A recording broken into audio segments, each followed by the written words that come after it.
Команду меня слышит. Направляйтесь в госпиталь милосердия для эвакуации. Повторяю, направляйтесь в госпиталь милосердия. Можно добраться до госпиталя по туннелю метро. Здесь должна быть станция на красной ветке.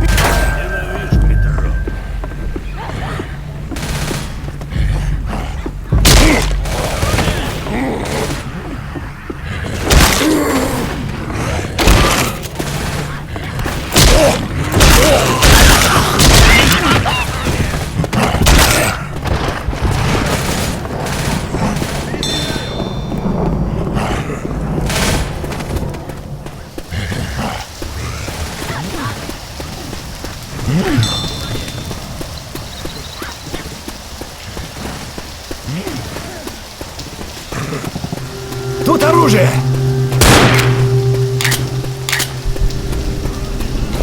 Сюда! Вот и станция! Козёл!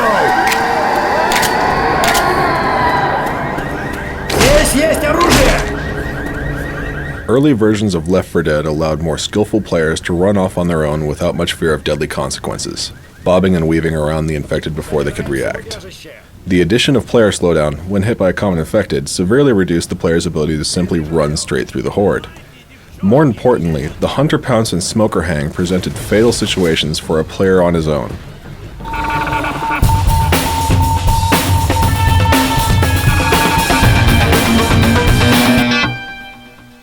Взгляните на это!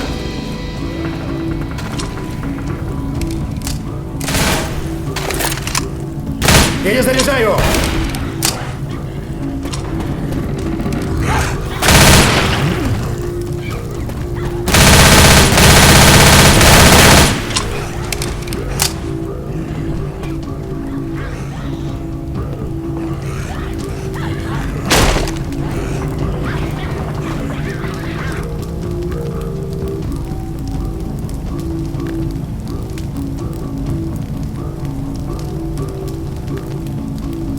Вон там!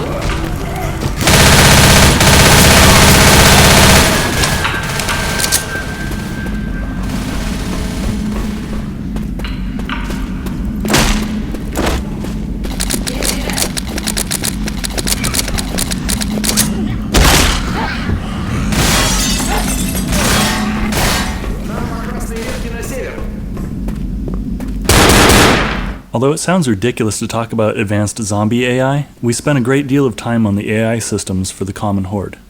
First and foremost is their ability to navigate. The environments in Left4Dead are geometrically complex and littered with breakable and movable objects. One of the design goals for the zombie horde was that there can never be a place where a survivor can stand that a zombie cannot navigate to. To make this happen required not only robust pathfinding code, but also path-following algorithms as well. These path followers have to continuously evaluate the local geometry around them and decide whether to crouch, stand, jump, climb over, and otherwise navigate nearly arbitrary environmental obstacles.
Before there were rescue closets, survivors who died during the game had to wait until the next checkpoint before they could rejoin. As the game matured, the time between checkpoints reached 10 to 15 minutes, clearly too long for a player to sit in spectator mode. Although it may seem obvious now, it wasn't really clear how to bring dead survivors back into the game in a simple and believable way. Once we hit on the mechanic that you're rescuing a survivor who has barricaded himself in, the problem was solved.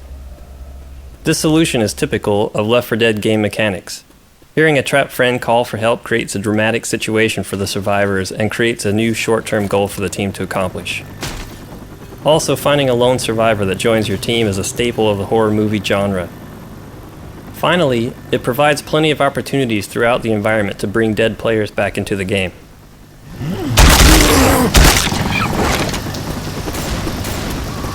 Along with the boomer, the tank was one of our earliest bosses. Where the boomer broke the rule of shoot everything that moves, the tank changed the team's tactics to require immediate and direct cooperation against a single major threat. If everyone stays calm and engages the tank, they should be okay. If they panic and scatter, or if someone gets selfish and runs off, the team will likely die.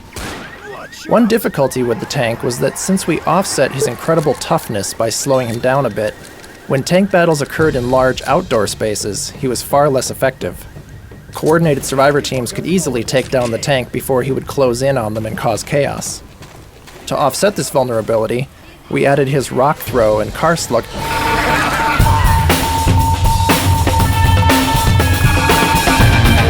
Взгляните туда!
Смотрите! Крой Луи.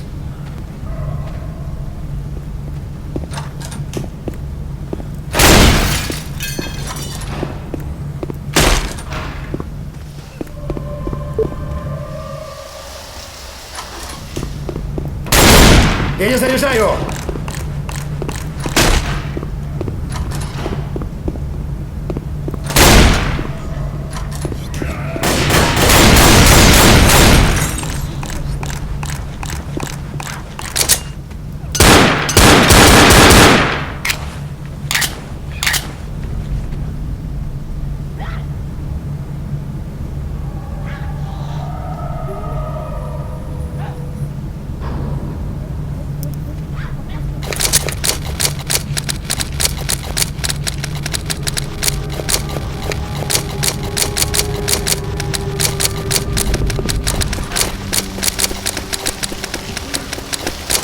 Our first maps created specifically for the game were giant non-linear city sections. The idea was that the survivor team would have to find their way through the zombie-infested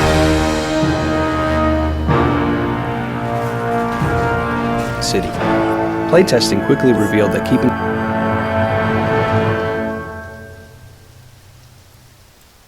track of your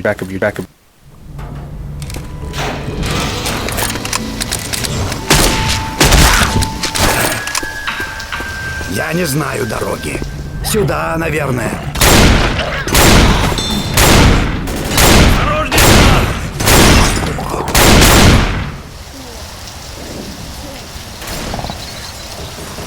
Вот и госпиталь!